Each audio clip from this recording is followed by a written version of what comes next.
Hello mga kainday! Another day, another vlog po tayo. Cooking tayo ng ating dinner.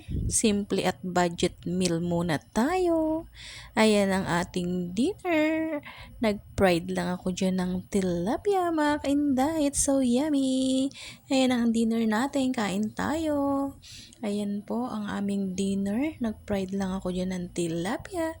And then, sasawsaw lang natin yan sa toyo na may kalamansi. O, di ba ang kainday nyo, uminom pa ng juice?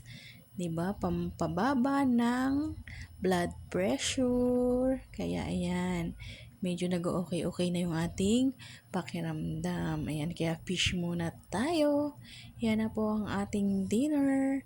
Thank you for watching. Maraming salamat sa suporta.